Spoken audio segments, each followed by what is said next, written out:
3 pitfalls to avoid when savvy co-creating. This is a real skills workshop. I'm Rick from Thriving Now, and I'm delighted to be joined by someone who's co-created thousands of hours of experiences that have meant so much in my life. Sometimes you don't really have a name for it until you start doing it, and then the name comes to you. And I remember I'm not exactly sure about the timeline, but my sense was that you and I had started doing our dance, and then I heard Abraham Hicks start talking about co-creating, and I was like, oh. And we have riffed off of that and worked on that and shared on that. And I remember, Kathy, the time when someone asks, which of you guys is in the lead? Which of you guys is the boss here? Because it's impossible for us to figure out what's going on here. And it reminded me how much like the hierarchy of creating is where most people are. And I think that that's true. Co-creating is yet to be viewed and experienced as the juicy experience that you and I know it to be. So this is our offering related to savvy relating, particularly like what are the things that people run into that the pitfalls. Yeah.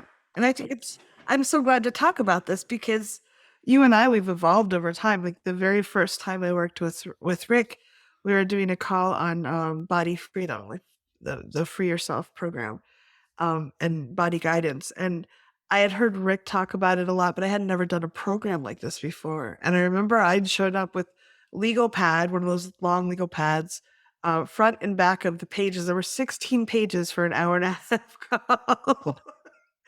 Because I was You so you typed nervous. them out for me too, Yes, and I did. I did type them up for you as well.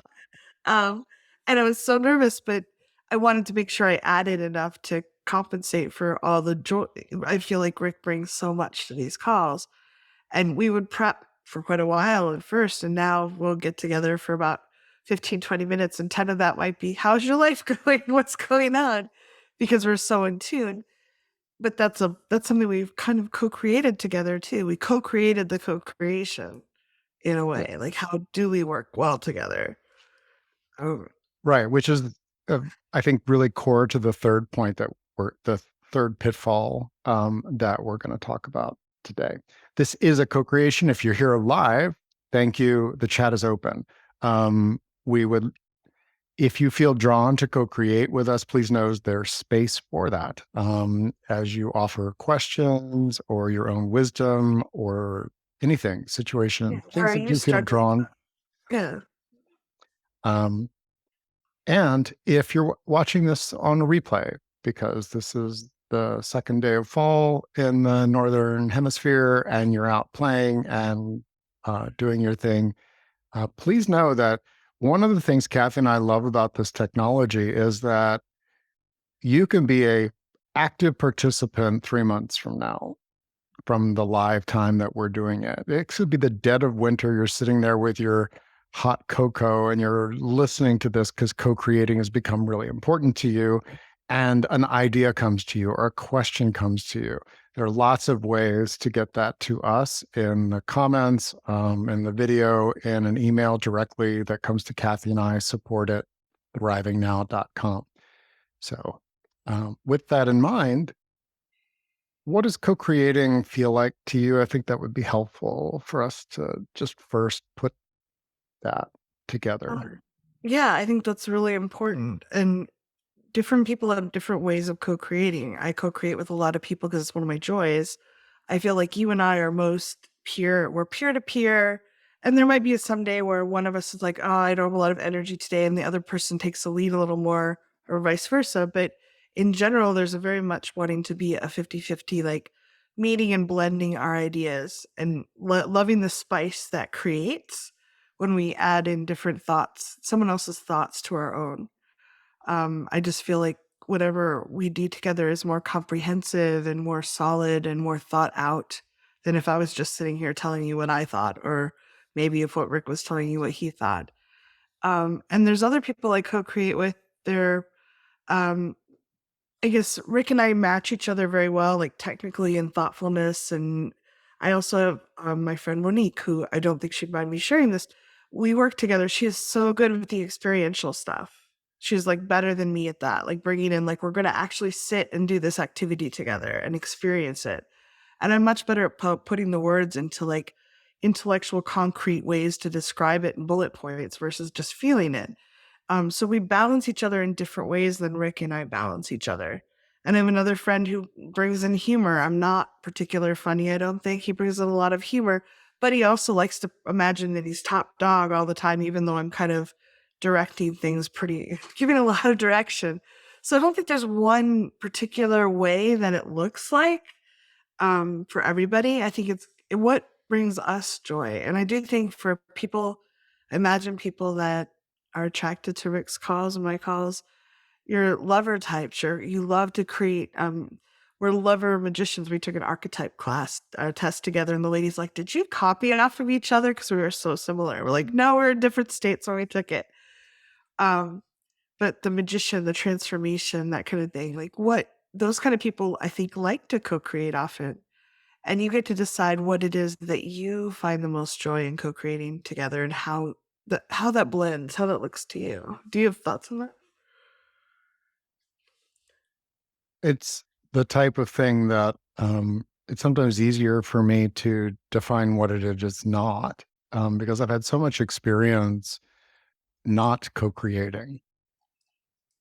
So, like in school, uh, was not a co-creation. The school that I went to, It was very uh, top down. You will do this, very this. top down. It didn't even feel like the teachers often had much space to bring their artistry in.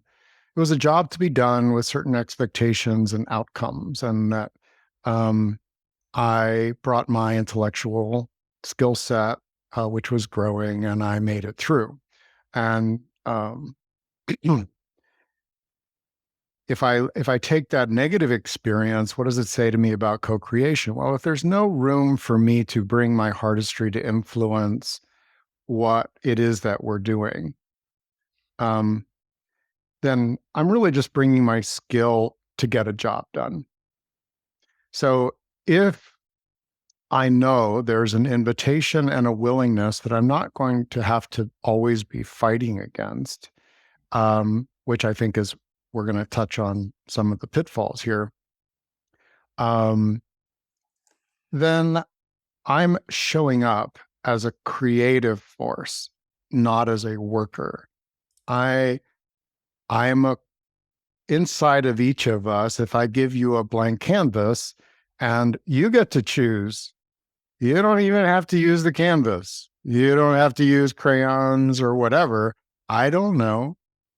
But maybe I have a lot of canvas and I provide you with one and you do something with it. And maybe you say, hey, why don't you grab a crayon? I've got a paintbrush, you got a crayon. Do you want to? And maybe I'm like, no, what actually appeals to me is how about if you paint and I dance? And we treat this as an experience of that. And they look at it and go, oh, I never would have thought of that. That's a clue for me. One of the things I've noticed, if I look at the arc of all the things that Kathy and I have co-created together, there's a quality of, oh, I wouldn't have come up with that all on my own. And to me, that's one of the signals of co-creating, is that there is enough space to do that. Yeah. And it is the most, it, if you took away co-creation from my love relationships, from my parenting, from my work, from my client one-on-one work, like I come to my client one-on-one work as a co-creator. I acknowledge that there's a space here that we are bringing our energy together. And as a professional, I'm showing up with all my skills and people are paying to tap into those skills. And one of those skills is um, I I bring my artistry and my dance of co-creation to it. That is very different from an accountability coach that is there to provide a quality of uh, externalness to help somebody like get back on track. That's a different energy. I am not attracted to that for myself. And I can't even do it. It's not like I can sell it. I'm not selling my art on canvas, and I'm not selling that. And so those are some of the things that um, that create a unique, thriving lifestyle for me. Is this attitude of co-creation and avoiding the pitfalls that we're going to be touching on. Anything you want to add right there, Kathy, or do you want to start with pitfall number 1? I think let's dive into pitfall number 1, and people can, if you have questions about this, please. We love to we are co-creators, and we love to respond to where you're feeling drawn. So I think that I like this one occurs to me as an important one because for so long I lived in this one. Um, I'm a very shy person socially, especially. I know I don't necessarily come across that way when I'm sharing ideas and I get excited. But if I'm just trying to be social, I'm very shy. I'm very quiet until I get to know people. And I think that the pitfall I kept falling into, I'm going to just label it self-sacrificing because there's a lot of nuances to it. But overall, it was like I was going to fawn, appease, accommodate other people. And I didn't really even know how to check in with myself. If I liked them or felt that they had a lot of power or a lot of sway in my world, if they said, I want to go for Ethiopian food, I'd be like, okay, let's do that. Now, personally and in real life, I hate Ethiopian food. It's the only food I know of that I absolutely abhor. I'm Italian. Bread should not be cold, wet, and soggy. I am sorry. And it's also very spicy. I can't eat spicy food. So I've gone 3 times because I believe in trying something, like maybe it was the restaurant. I have now vetoed any Ethiopian food. But in the past, I would say, okay, of course, let's go. And I would be miserable with the food, but I would be hoping I was sustaining the relationship, forgetting that I'm part of the relationship. I think I love that the new culture group talks about there's 2, like however many people will start with 2. There's 2 people in a relationship, and then there's the relationship field between them. And I love the idea of checking in. How is the relationship between us? How is this energy between us? But I kept leaving myself out of the equation, and I would sacrifice and give and do what the other person wanted in an attempt to, I thought in my brain I was making it better. I was making it stronger when I really probably wasn't, if that makes sense. It does. And self-sacrifice, I think, touches the part of us. When we were syncing for the workshop, we talked about over-agreeable, Mhm. over-generous, over-empathetic. Now, what I'm an agreeable person. Like, I know that about myself. On the tests, I would score very high on agreeableness. What's over agreeable? Well, Kathy nailed it. It's out in that area where I'm agreeing without attunement to what is good for me. Without attunement, like, so I know, Kathy, that spicy food is not going to work. She bought my kids a book, Dragons Love Tacos, and the whole storyline is no spice whatsoever. And that's, I know that about her. Um, so that's a clear example where agreeing to go to a place that doesn't have the concept of non-spicy food, and you can't even eat the bread, um, and enjoy it, that falls into the category of that's not a meal for me. That doesn't work for me. Um, Now, something can be in the area of, well, I know myself. That's not my favorite, but I'm okay. It's not doing harm, but you're on that edge, and um, I can feel into the we space. That relationship space I refer to as the we space, and feel into, yeah. Maybe that's not optimal for me. It's not the place I would choose individually. It's not the place I would necessarily even recommend. But I can say, yeah, I can make that work for me. Now, if I'm aware of that, then that helps. Being over generous, in any kind of co-creation, there's always a lot of things that show up. If I have good energy and good skills and things like that, I might recognize that there's a job to be done. There's trash to empty. There's a website to update or something like that. And I may say, yeah, I'll do that. Over generous is where, I in this particular we space to keep the rest of my life in balance, I have certain amount of energy that I'm choosing to bring into it. And if I am doing all of these other things that I can do to be generous to the we space, maybe I'm not going to get the opportunity to be the creative part. There are certain things that, I can be generous about. Over generous to me, I think we can all feel it. Times when we've been, I was over generous. It goes out into that realm where you don't feel good about the yes that you did. The yes is reluctant. It's a okay. And I do believe in co-creating. It is not a pitfall to do things that are okay with you. Yeah, that's okay. I will talk about that in number two. Um, the inner guidance of knowing where's my edge, where it goes out into this is really not good for me. It's harmful even. The edge where, well, these are things are okay. And a little bit of it in the we space is to be expected. It, it, it, it's part of that, um, you know, and then there's the things that if um, where your sweet spots are, you can attune to that. And another over here that I think comes to self-sacrifice, and Kathy and I, we seem to attract people that might find themselves in this situation. Over empathetic. Yeah. Over empathetic says what, Kathy? What are you when you find yourself, what you would define as over empathetic?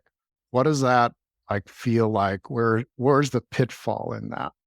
I think when I get there, I'm so focused on the other person's pain or discomfort or possible issues. One of the things I remember that someone I really admire, like she said, if you want to have a good relationship, you have to be okay with your partner being unhappy sometimes. And I think when I'm over empathetic, it's like, no, that other person can never be the slightly bit discomforted or unhappy or uncertain about anything because then I've failed. And there's like this flailing around versus, oh, we can both be uncomfortable. We both can be uncertain at times. I can say, wow, I said I would do that, but it's too much or it's more than I thought it would be. Um, Someone I could use that with right now. Uh, like giving both people the room to be uncertain, uncomfortable, uneasy, is okay. If we're treating them as peers versus someone we have to either take care of so that we don't get hurt or take care of so they don't get hurt. Because we don't think either of us can handle that. And I think that comes from, for me at least, and some other people I've talked to have said similar, is that, oh, it's, or when we were little, maybe my mother doesn't handle conflict very well. She's kind of a meltdown goes on. So, okay, so maybe I learned when I was little, I was too little to know how to handle discomfort. No one was teaching me, and she couldn't handle discomfort very well. So now I'm painting that onto people now. Um, I love Karen shared. Oh, sorry, names. I won't answer. I will say that later or a different way, without names. Um, someone else shared. Definitely agree with the over empathetic tendency. Um, and someone else shared, a major part of my rehabilitation has been learning new options around the temptation to fix other people. And I think that fixing other people, I'm going to fix all your emotions. I'm going to be exactly what you need so you feel warm and loving and happy and good about yourself, even if I don't feel good about you, because then you'll maybe stay around. Hmm? Right. And using the word rehabilitation, we were all empathetic people often were exposed to those who use that as as consciously or unconsciously as a way to get their needs met. even at our expense. And so part of savvy relating and engaging, which is this series, is okay, I know myself. I can be over empathetic, and I know that I'm recovering over empathetic. So how would I deal with this pitfall? Well, we talked about the aspect of being aware, checking in with yourself. Go back to your me space. Am I 0 to 10? How am I still in my agreeable, generous, empathetic uh, sweet spot, or am I outside of that? And if you're outside of that, having the savvy to communicate that. I'm noticing that when we do X, I would love to have uh, more influence on the outcome. And so if we co-created a little bit, brainstormed a little bit at the beginning, or I feel like I can offer my artistry in, including how I respond to what is happening at a place where it can still influence, where we go together, that would feel so much better to me. Being presented with something as being done is doesn't leave as much space. And sometimes that happens. The other aspect to me that goes with it is I'm excited, I'm creative, and I'm putting it into the we space. And I'm noticing that my co-creator or co-creators are not, um, uh, they're not matching my energy. There's something off. Now, if they have this idea like, hey, is this a problem? I mean, is this not right for you personally? Um, does it do you harm? Does it um, is it something that you're feeling like you have to sacrifice in order to do that? This is the pitfall. Does this feel like a self-sacrifice, or does it feel good for you to put into what we're doing? It may be hard. It may be something that's going to take a lot of energy. If I check in with them and I give them space to answer, then maybe they can say, well, I wouldn't have said anything, but Ethiopian for our meetings is not working for me. I'm having to eat beforehand. I feel left out of the experience of the food. Um, would you be willing to? Um, and it also gives you the benefit of them saying, no, this is okay. It's not great. It's not awesome. It's not maybe what I would have come up with, or even you and I would have done if we had the time and space to do it side by side. And it's good and sufficient. That's that to me. If I hear that, oh yeah, no, this works, then I'm getting feedback. That allows me to not try to oversolve, over fix. Um, and like the quality that Kathy was talking about, or that we all been talking about, the over empathy.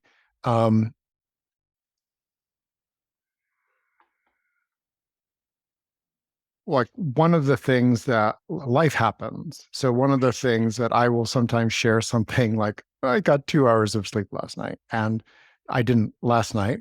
Last night it was more than that. But I have in the past said, I got 2 hours of sleep last night, and I'm not in sync with the workshop yet. And Kathy, because she knows me and we practice this, will say something like, would you like me to do the workshop on my own? And I know that would not be as joyful, because it's a co-creation, but it's a different blend. It's like I am co-creating this we space without my dance partner, which is going to be different.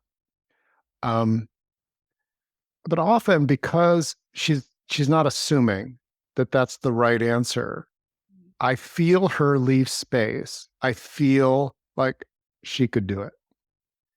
And that's a relief. And like, it still brings tears to my eyes, like to know someone who is, can, can and would and be a yes to step up and do that. I feel a recalibration in me. And we're suddenly co-creating where I have actually access to her strength. And now that I know that she's bringing her strength in, oftentimes it has been, no, I'm good.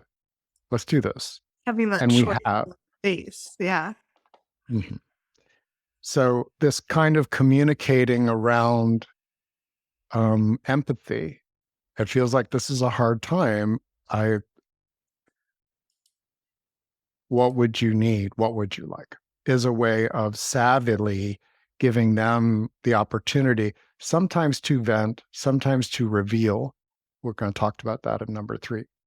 And it's a way of neutralizing and avoiding the pitfall of being over empathetic and then assuming, dropping out of co-creating into fixing, solving, um, etc. Yeah. Kathy? Um, so someone shared, I have a friend who's hurting and I think I should know how to say what to say to help them and help them make them feel better. And I think one of the things that I've struggled with the most around this particular aspect is having the courage to be with my own discomfort around other people's discomfort. Rather than jumping in and trying to fix it. It's like, oh, Rick had a bad night's sleep. I can't actually talk him out of being tired. He's actually tired. And I can have enough space for him. I think the law of attraction, so many people in EFT world have been following law of attraction. It's like, no, don't feel the bad thing. Go to the good thing. I'm going to talk you into it versus let's just be with where we are right now. Because I do think that a lot of this can be just being with the actual feelings and feeling them for a moment can help them pass very effectively. And then if we do a little tapping on top of it, things shift very quickly. But if we're denying and pushing away the feeling, we never have the leverage to actually shift things. And I know that when my dad died, someone came to me and said, I just don't even know what to say to help. Can I just sit here with you? That was really profound and very helpful for me in ways that someone, other people came and like, he's with God, or like they were trying to talk. I felt like they were trying to offer comfort, but they mostly wanted me to not be discomforted. They didn't want me to be in my grief. And so therefore I felt almost like I had to take care of them about my own grief. Yeah, so much. I noticed how Rick and I both check in with each other during the workshops. It felt foreign at first, but no, I get how effective that is for you. A great way to deal with real life together. Yeah, it's like one of the things I've gotten the most, I follow radical honesty. I like some things about it. I don't like some things I really don't, but I love the fact that they talk about like we can guess what the other person's feeling. We can imagine. We don't actually know. So actually saying, hey, how is this going for you? Or do you have something else to add versus like trying to guess or interpret from people's expressions on our own, like we all have stories in our heads of like, oh, you looked at me that way, you must mean this, versus there's a million things it could be. So I like the direct asking. Mhm. What do you have to say about this? What are your thoughts on that? And then just being quiet. I'm feeling drawn as we before we move to number 2 to do some tapping on the over. Yeah. Yeah. Do Okay. you want to lead that or? I do feel drawn, if I could. Um, and I recognize that you're so good at bringing people present with it. Would you be willing to do that? And then I'll start the tapping. I invite everyone here, if you feel drawn to just let yourself come here and now. Notice the energy, the feeling between us, that there's a trust and a love and a intention to help each other. There's not a competition in the space. It's a genuine, I'd like to feel better about myself and get insights, and I'd like other people to as well. And that makes the space a very, very safe and loving space. So if you can, let your survival brain relax a little bit.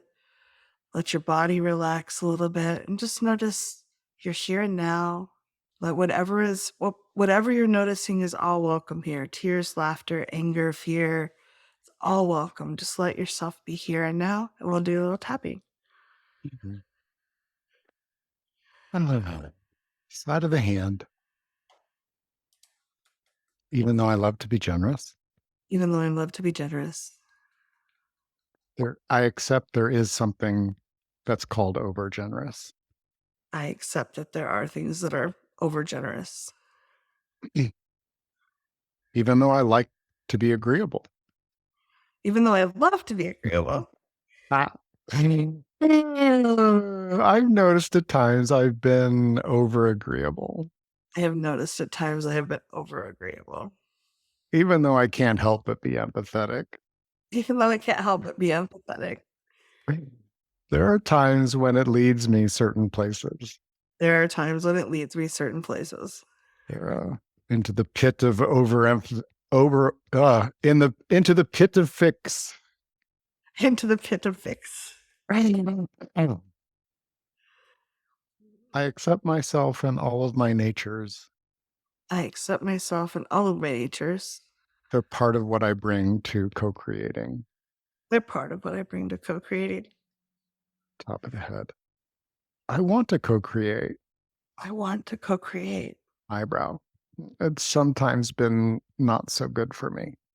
It's sometimes been not so good for me. Side of the eye. There are pitfalls. There are pitfalls.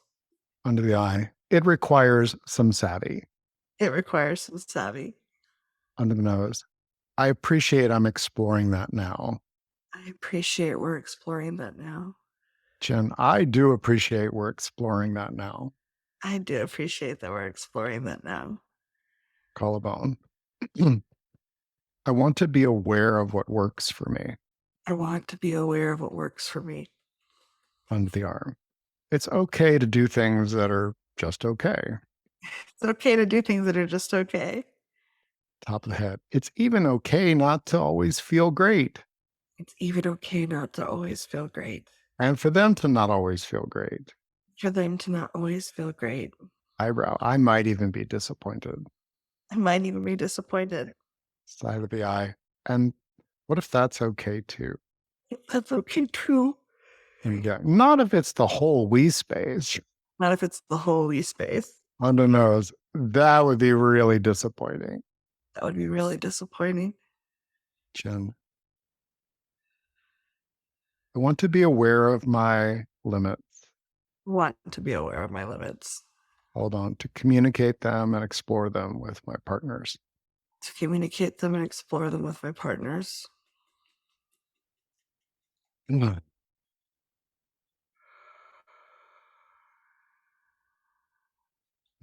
I accept that this is a different kind of dance. I accept that this is a different kind of dance. And again, like most of us have been raised and domesticated, we have to be, to use that great term, rehabbed from hierarchical, like who's in charge, who's the decision maker, who's the boss. We're stepping into a different kind of we're co-creating something that matters to us. So, yeah. And I was trying to read them while we were tapping, and it was hard because I didn't want to lose anything. It's very helpful. Someone shared it was very helpful for me to, as I do suffer from the overfixing, over-emphasizing, over-saving other people. Got to watch myself all the time. Very annoying to me. And I agree. I find myself annoyed. It's a kind of a knee-jerk thing. And yet I know when we do calls and I say, please bring all of you, please bring the fears and the tears and the anger. I sometimes imagine people are pretty touched by that. And other people have shared that it made them feel very welcome. And yet, in effect, by fixing that other person, I'm telling them that I don't want their sadness. I don't want their frustration. I'm really telling them to just bring their happy self. And then I'll just bring my happy self, and then we'll be really bored because it's all us just pretending together. And that's not what I want. So I try to remind myself, I want them to be able to bring their sadness and their fears. And I also try to remind myself that some of my most amazing experiences were when someone invited me to do something and I was like, I really don't know about this. This is way outside my comfort zone. I don't think I will like this. And they're like, would you try it with me? And I was like, okay, I'll try it with you, but I reserve the right to leave. And they were sometimes those were like magical experiences where like, who would have thought that I would like this? And then there's other times like Ethiopian food where I'm like, I knew I didn't like this and I am now verified I don't like this. But it's like nothing, it wasn't the end of the world. I get to go out to dinner. It's not like the only night I ever got to go out to dinner. It was like, okay, I know something about myself. I will eat almost every food in the known universe, but I'm not going to go for Ethiopian. So, like I think giving ourselves a little grace and this kind of flows into the next thing, spaciousness about like our emotions and our reactions. It lets people just have more fun, I think. So do you want to go into number 2? Oh, spaciousness. Lack of it would be a pitfall. And what do I mean by that? If you invite me to create a piece of art with you, um, and you take the canvas and you've already drawn outlines everywhere in pencil. And as I look at the canvas, I'm like, oh, is this paint by numbers? Which I can actually, which would actually be fine for me. I used to love paint by numbers. Um, but there's no spaciousness. If somebody is inviting me to co-create with them, um, for me, a pitfall is if they have a very distinct, rigid vision that encompasses the whole project or the whole endeavor. Um, I may choose to be of service to a vision or a mission or something like that, where somebody has such a clear idea. And I am going there offering some skill and energy, but I don't actually, that doesn't fit into what I call co creating. In fact, if I think I'm a co creator, but there's no room in the project for flexibility, this is the way these are the way the tables will be laid out. This is the way that the silverware will be. This is what we're serving. I can relax. Okay, this is me being of service to a vision. But if somebody's needing that control, I um, need to actually turn off a part of me that is the co-creator. And that's a lot harder if we started down the path of co-creating and suddenly the controlling, dominating, I need it to be this way. My way is perfect. Your way sucks, or mine arises like, no, I need it to feel this way. And I need the music to be this. And I need us to have this outline and stay true to it and not go off on any directions. Um, there is there's nothing wrong with having structure, but it could be that within a structure there's an area like and sometimes people who are visionaries or structural engineering oriented people may recognize that I want a co-creator that can take, like Kathy was describing, where they can take what they hear from me and turn it into words that might go into an email. And I want to co-create that, but I'm not in control. I'm looking for something that I feel in my heart is a yes, but it may be just something that is good and sufficient. Where for them, it's like, I love what I'm saying here.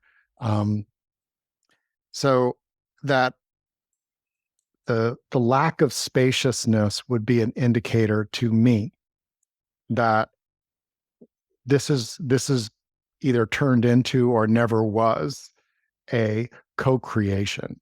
Does that fit what you often have noticed, like when you bang into controlling energy? I don't feel like and I think there's degrees of it. There's people that they want a lot of control, but there's enough room for me to dance with what they're doing, or it's juicy enough that I'm willing to do that. Um, I think of people that are very scared, or I think actually it's often fear, maybe some anger, that people try to control everything that happens. I imagine my mother often has a script written for how things should go. Hmm, So, like, Christmas, I that's remember one script. Christmas, I brought a friend with me, and we were just enjoying. We worked hard all week. We drove all the way up. We were like lollygagging in our PJs, and it was like 10 o'clock. And my mother's idea of what Christmas should look like was that we were all dressed in nice clothes. She didn't come to us and say, "I would really appreciate it if you put on some, got dressed for the day now." She came in and kind of like, I can't believe like you are not like we weren't following the script that she had in her head that hadn't been shared. And we were adults, we were in their 30s. Um, and I just felt like like I felt very kind of shamed and attacked for that. And my friend was like, "Ooh, we stay in our PJs all day on Christmas. That's our thing." And I'm like, "I guess we better go change." But there wasn't any room for me to say, "Hey, I'm enjoying being in my PJs. Is it okay if I get dressed before we actually sit down for food at, 12:30 or whatever?" It was just like, this is what shall be. This is the right way. And I don't think there's any room for co-creation in that space. It's been dictated. And if that person has the power to enforce it, it's just going to be what you either comply or get out, basically, or cause a big fight. There's not room to discover together what is fun and delightful. And because we're human and we bring our personalities and our experiences, um, there are people that feel like they want to co-create. Um, and having a dialogue about control, or where there's going to be room for uh, off script, without causing distress. So if you have this idea of, um, okay, it's a pitfall. And if I'm going to be savvy co creating with this person, I'm likely going to benefit a lot if I find out, like, do you have a script in mind about how things are supposed to go? Now, some people will say, yes, and here it is. And now you can know that you are with somebody who has a script in mind. If they say, well, I just love winging it and it just life seems to work out for me.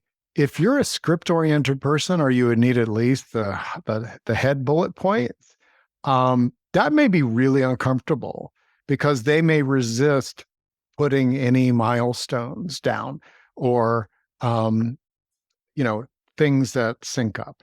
Um, They we're may not. human. We cover a vast spectrum here. Um, Sometimes my co-creation is I can see a project. Um, I'm a mix of those. I like some structure. Um, we do have the 3 bullet points, the 3 pitfalls, Well, it helps us and flow a there's little lots bit. of spaciousness, right? Yeah. So finding that out is going to help you decide, and know like what's decided in the mind of someone else. And then the savvy part is, well, I hear you, and I can feel that that feels and sounds right to you. If, as for me as a co-creator, like in this area, I would like the spaciousness to be able to explore that with you. Does that work for you? And if you notice a lot of resistance, it may be that co-creation is not what they're looking for. They're looking for you to use your skill and energy to create what they have in mind. Um, and that's, again, along a spectrum, we often hit that. Now, if you hit it midstream, you hit the pitfall, like, oh, I don't feel like there's any space. Okay. Um, Asking the co-creator, what makes this important to you that it go this way or be this way? That'll at least give you information. And if we go back to being overly agreeable, um, I know that if something is really precious to my co-creator and it's okay with me, I have some ability, some savvy skill to be able to say, yeah, okay. But usually not if I feel that intuition that I want to be a contributor Yeah. and it feels like they're being rigid. Like we're this we space, I want to co-create, and this feels rigid to me. If you're going to be rigid about something, I benefit from knowing what makes that really truly important to you. Yeah. Um, Yeah, I have a thing where I'm very pragmatic, and when I've been working on a project with someone else, and he's a graphic artist as a background, and so he really cares about the spacing and the color, and I'm like, is it organized? Is it conveying it really well? Like, I don't care if one thing is a couple millimeters difference or the what is bolded and what isn't. If I missed a bold, I'm not panicking, but that's very, very important to him. And I notice when I'm picking colors now, I just kind of collapse. I'm like, whatever I pick will be wrong. I'll just, and then he's like, why didn't you bold everything? I'm like, because you're going to complain about it anyway. Like, there's that kind of like, you're controlling so rigidly that there's no room for me. Like, it must be your way. And the other areas of the project, I'm allowed to be very creative. There's room for my creation, but I do notice around the design of the slides, I just feel like, whatever I do will be wrong. And it just takes the juice out of it for me. It's like there's that thought in my head as I'm going forward. That you just body image that whole thing for us. Thank you very much. Because the collapse, the heaviness, for a co-creator that's in it, if your body goes, oh, that's a clue to you that this is no longer that part of it at least is not a co-creation. And and I, there are at least a dozen ways that we can go about that. One of that is just like, okay, I recognize that this is the least co-creative part of this. So my contribution here is not to what, and you recalibrate to that part of it being something that is just not going to be the fun part. But you can also be like, hey, for me to do this in this form and then have to spend hours making it rigidly right for you does not, that actually goes off into, I would not spend my life doing that. It's out in that uh, hell no and twice on Tuesday. Like, I don't do that. And so help me, let's co-create a solution. It could be that I give you the raw materials in a completely different form, a Word doc. You're the one who's going to cut, paste, and bold. I am not doing that. do that on Um, your own time. yeah, it's not. Um, it's not a failure. I will say this: it's not a failure to run up against these things. To me, and since co-creation is uh, a real challenge for humans, that expecting to run into these things um, is one of those helpfulnesses. If I expect that I'm going to run into things that just aren't, like, they don't feel good, then here my tapping is like this. Even though there are going to be things here that don't feel great to me, Even though there are going to be things here that don't feel great for me, I need to speak up if it does me harm. I do need to speak up if it does me harm. I do need to speak up if what? I do need to speak up if it's stepping on my toes too hard. Uh-huh. Or I'm going to resent the person forever. I don't want to resent Uh, forever. or it's, putting poop in the soup. I don't want to put poop in the soup. There might be things that are okay. There might be things that are okay. Yeah, top of the head. I'm leaving my perfectionism in the trunk of the car. I'm leaving my perfectionism in the trunk of the car. Eyebrow. I'm not in control here. I'm not in control here. side of the I. I am an important participant. I'm an important participant. I'm a co-creator. I'm a co-creator. Under the nose. That's what I'm here for. That's what I'm here for. So I get to say no. I get to say no. Alone. And it's okay to say okay. And it's okay to say okay. As long as overall it feels like a co-creation to my being. As long as it feels like it's a co-creation to my being. And again, like if I'm going in to be of service, then I need to know that what I'm doing is of service and it's useful and it fits what matters to me. That's if it's co-creating, I want that juicy, and you use that term a lot with this, Kathy, and it's true for me. There's a quality of juiciness, um, sweetness.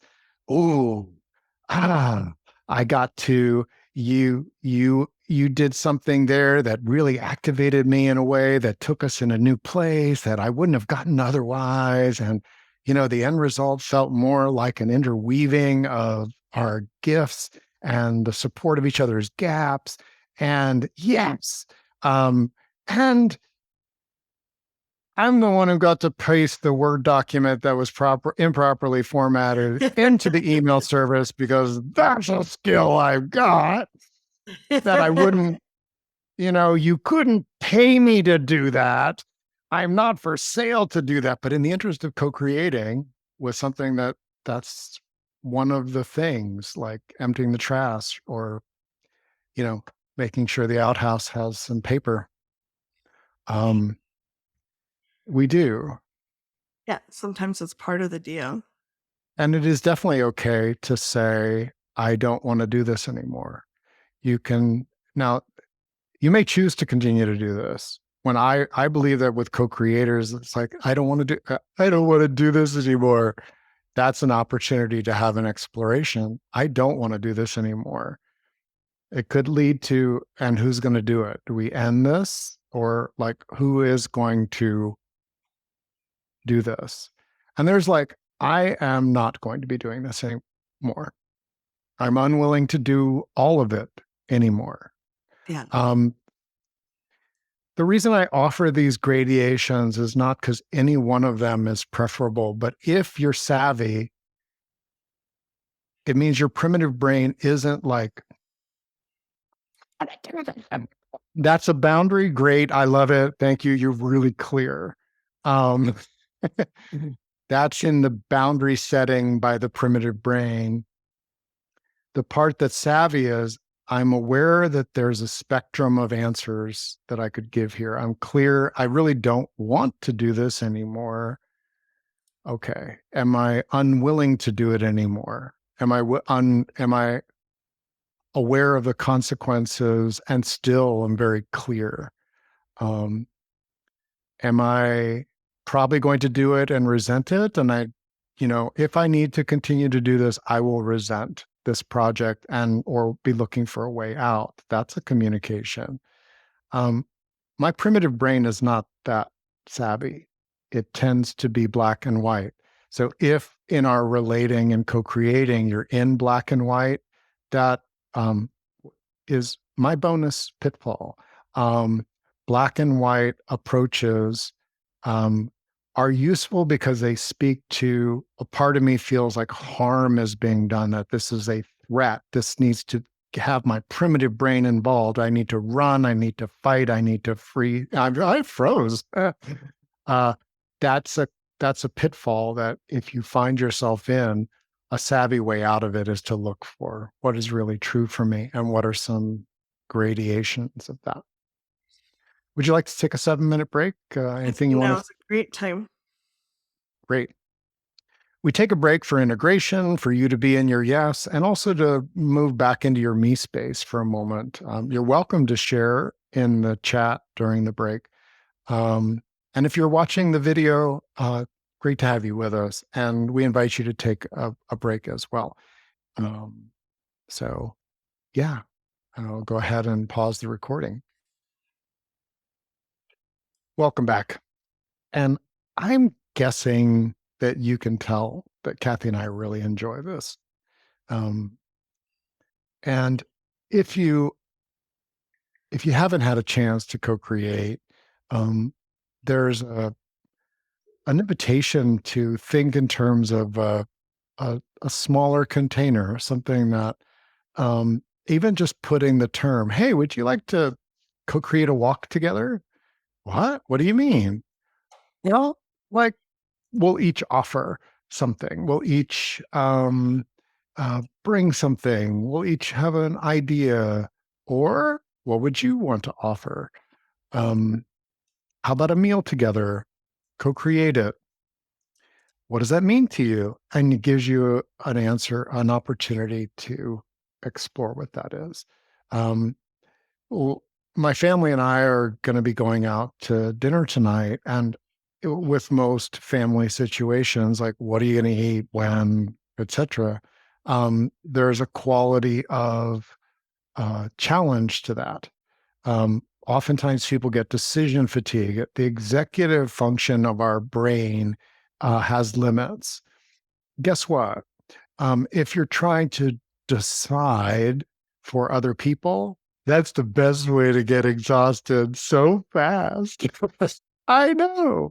Um, Especially if you're empathetic, you could like some people are not, and when they cook, it's like this is what we're having for dinner. No executive fatigue whatsoever. They decided everyone eats it and is grateful or else. That was me, my family growing up. In our case, co-creating was, I don't want my partner to be over agreeable. So we started exploring what the container was. What are the things? And I was able to share, like, these things don't feel like they'll work for me after my nap. Guess what? They changed. And I shared that. But I'm leaving spaciousness. I'm leaving spaciousness for my other adult, my partner, and also a co-parent to feel into what's right for them. And then she explored with the kids, and their enthusiasm has influenced us. We're going to pick up sushi. We're going to go to the bird sanctuary. We're going to eat it. And uh, I'm usually the one that orders it. She stepped up to order it during the workshop, so it'll be ready for us. That to me feels like a co-creation of a meal together. Um, and sometimes I'm co-creating with the energetics and the spirit of the people I care about. I'm offering the best I can, but I'm remaining as flexible as I can also without becoming that resentful and the like. Co-creating as a thriving attitude, something that you you choose, if you want, if it feels right to you, to include as part of your artistry. As awkward as beginner as you may feel, if you try on, like, what if I'm a co-creator? What if I want to offer that into a we space or some we spaces? Not with everyone, not for all purposes, but to look at that. I have noticed that attitude changes my energy around the things. It makes me less of a fixer because I'm not holding the responsibility for everyone liking what I chose or being able to even stomach it. Well, they all contributed to the creation of it, so it's all, everybody's invested versus you picked a bad restaurant. Why did you do that? It's like, and I love I that you came up with right. something that is different than just going to a restaurant. Like together, you came up with something even more fun. Yeah, yeah, Give me and that give and take of is not a compromise. It is looking for the yes, yes. It is looking for, and sometimes the yes, yes is one person or the three of them are like, yes, I want to eat at the bird sanctuary. Like right now, as the driver who's going to find a spot and things like that, I'm like, I can do that. I can facilitate that. I can be solid enough knowing that if we arrive and there's no place to park, I can let my family off and go find someplace else to park and walk. Like I can do that. I feel boosted by the time that we're spending together. I've got more resource. Now, if that was not true, it is on me as a co-creator to say, this is something I feel could be an edge for me. If we arrive and there's no parking space, I don't have the resource to deal with that other than to turn and go someplace else. Can you come up with some other options? Could be like, yeah, we'll just come home. Oh, the kids want us to go to ice cream. I don't know, but we're leaving it as a possibility where we expect as them being co-creators, they've gotten to speak to what they would like to have happen. And it may not be a yes for the two parents. If it's not, they will probably be disappointed. They may cry. They may be a lot of things. They may be cool with it because we do have little pops at home, you know. And they might tell you you're bad dad, bad mama, that you're right. Sometimes, yeah.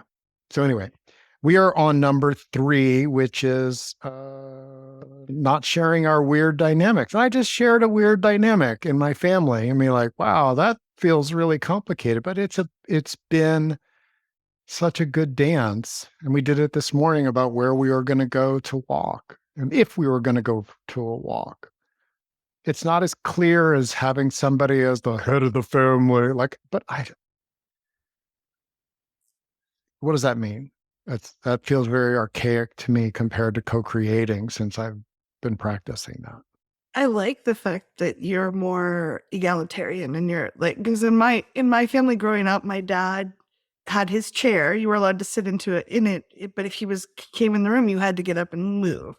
He decided, like, he was the final decider of many, many things. And it didn't always leave me feeling like what I wanted mattered. And I like the fact that your kids feel equally important. In fact, Adira, because she's so cute and gets away with it, she It's feels not what very she gets away with. they're great parents. She does. I think sometimes she does feel like what she wants is what should happen. And she's Sure. 3. So Yeah. The co-creative parts of her are coming online and they will be, and the same for all of us. I'm a lot older than her, and the co-creative parts of me are still coming online. I've been inspired by what some of the people have been doing on thrivingnow.center, Art with Friends. I'm not even attending the Art with Friends get-togethers, but I get to um, watch them sharing. And what's interesting is, like, I shared some of my AI art within their container, and I checked in with them. How do you all feel about this? And I got encouragement back. I would want, if they wanted a container that included only the people there and the rest could be observers but not participants, that's okay. We get to tune our we spaces. And that's where some of the weirdness and realness comes in. If you uh, you said it, Kathy, there can be pretending. And to me, that there's lots of social constructs where I can find myself pretending. I wouldn't consider that savvy co-creating.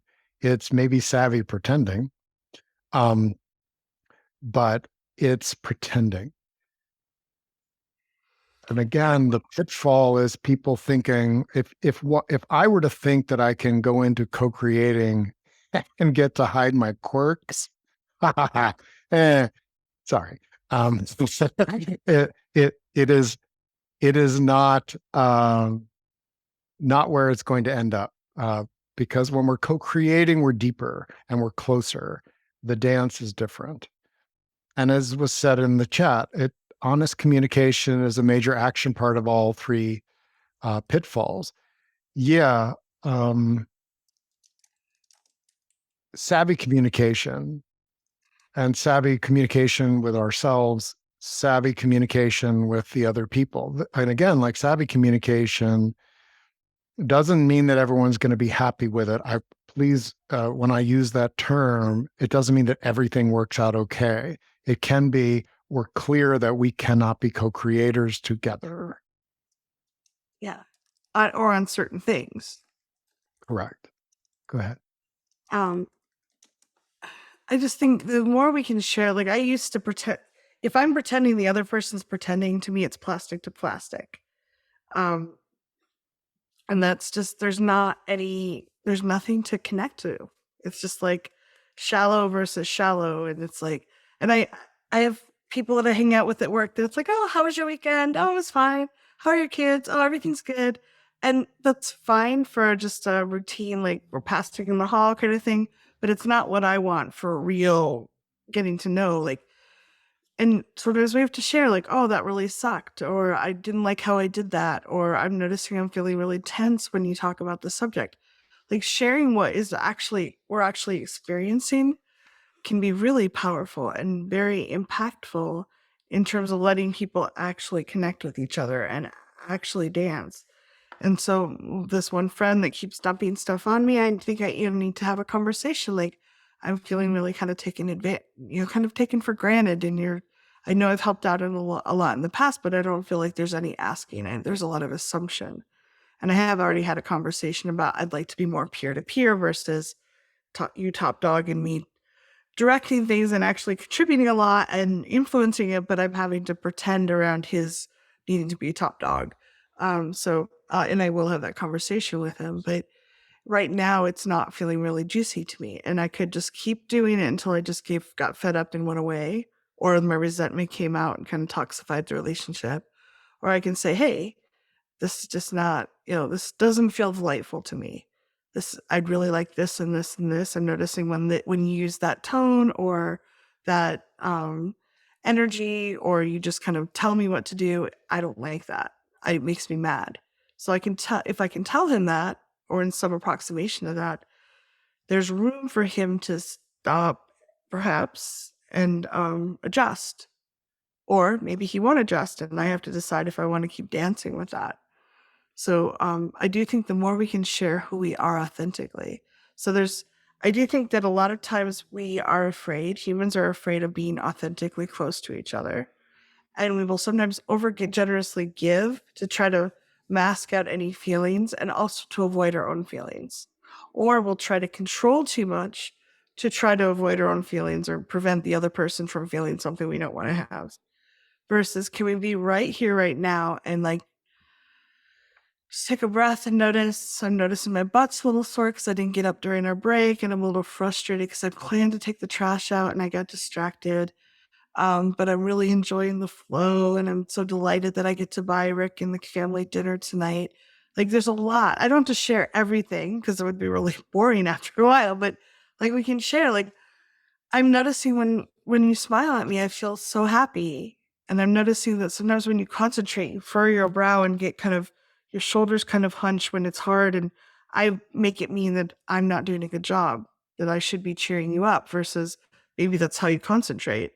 So I'm going to say it out loud and ask, hey, I'm noticing I think this. What do you actually experience when you're like, or whatever? And then we can have a dialogue about that. We can start to clear things up. And it might be that because I'm noticing that and making up stories, maybe I'm leaning, like maybe I'm doing something I'm reacting to a reaction in a way that causes some of the reaction, if that makes sense. And by talking about it, we can clear that up. Yeah. So this pitfall is a sense in ourselves about like where we are in freedom to share what matters to us.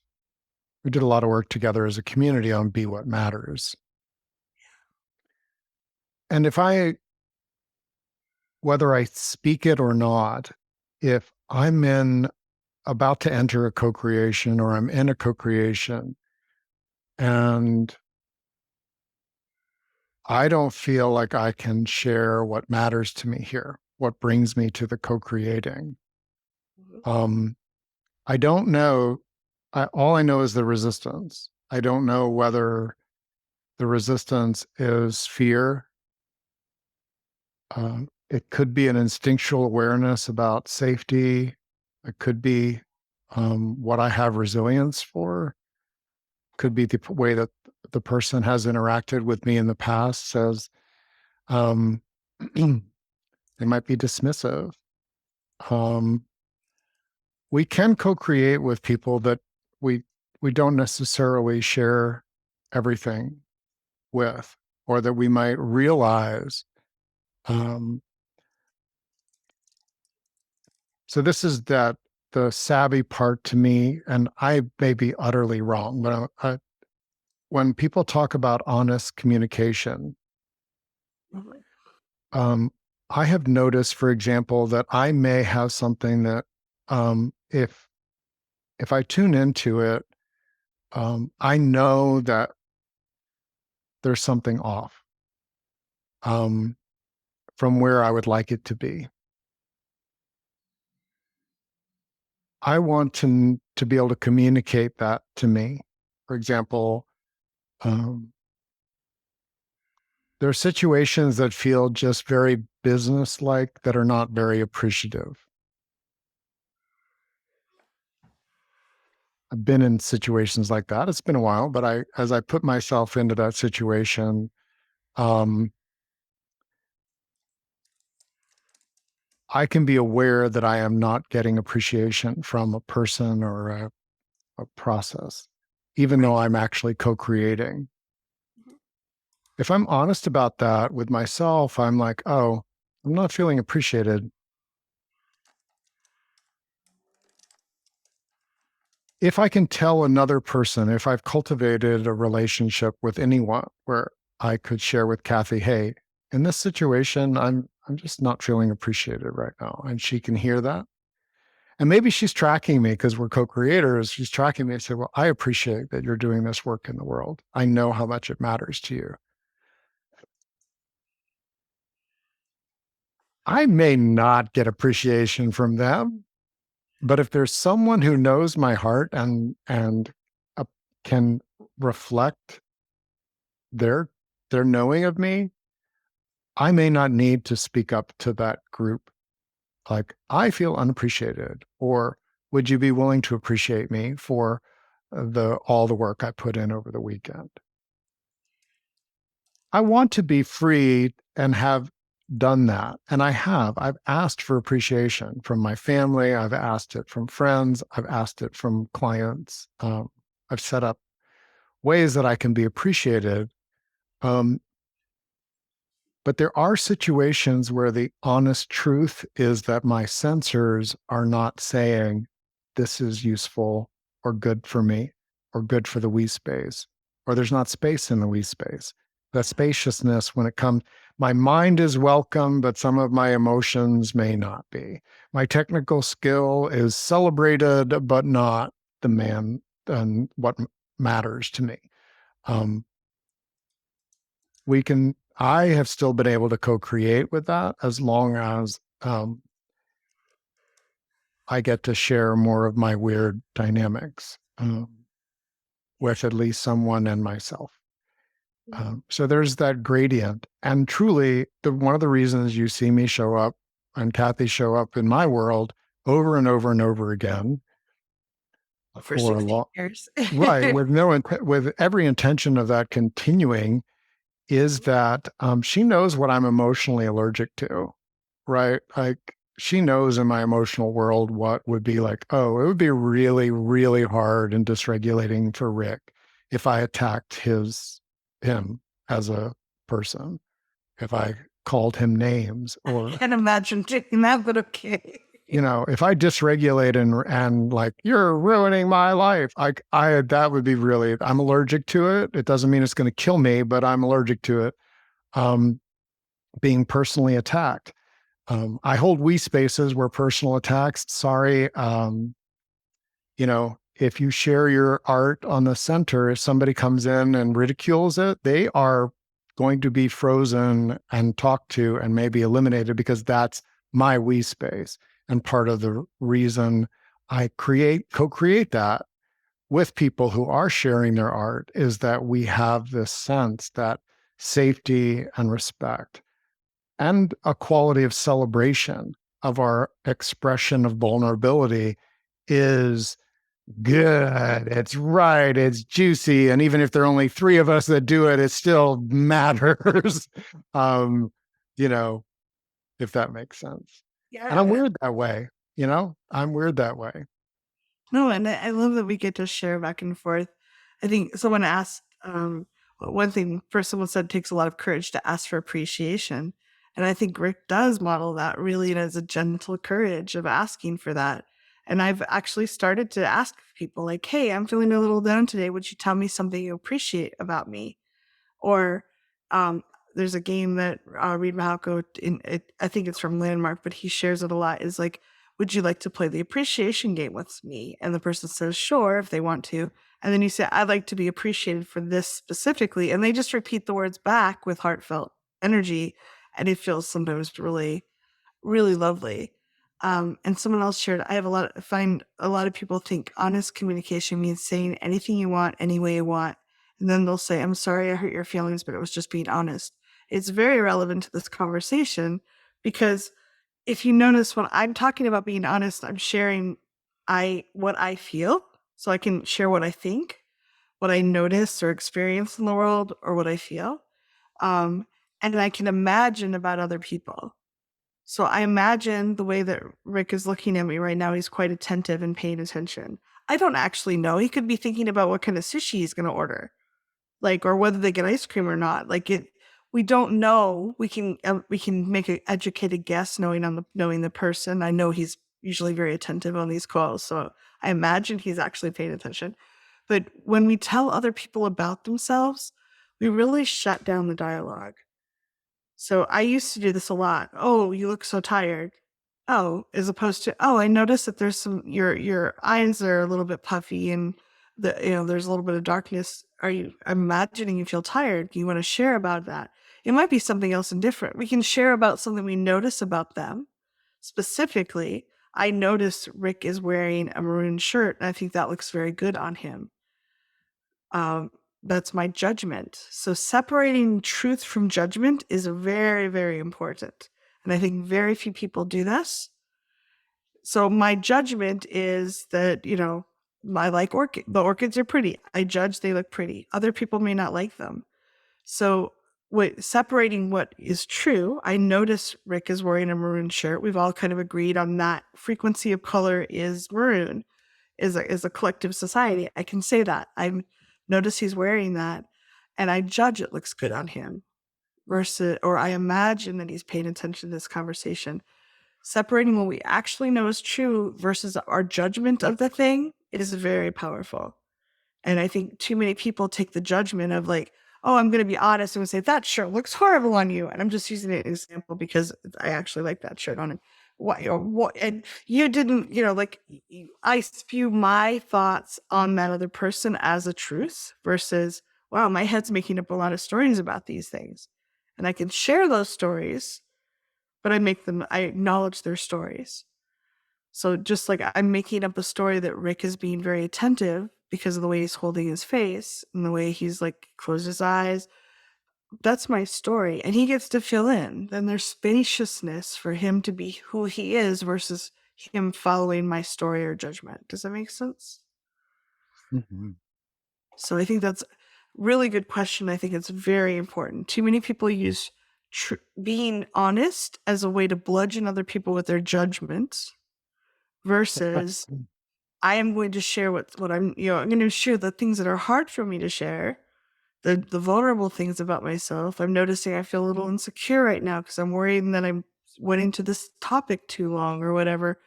That there's spaciousness there. Now we can connect versus shutting things down and telling people how they are. That's judgment smacking other people in the head. Sounds like an interesting topic for a real skills workshop on savvy relating and engaging. I would be really and you hit it there. And with this pitfall of we want to know with our co-creators their weird dynamics And there's a quality in the dance of right distance, right depth. And if somebody is being honest, that's their interpretation, that they're being honest.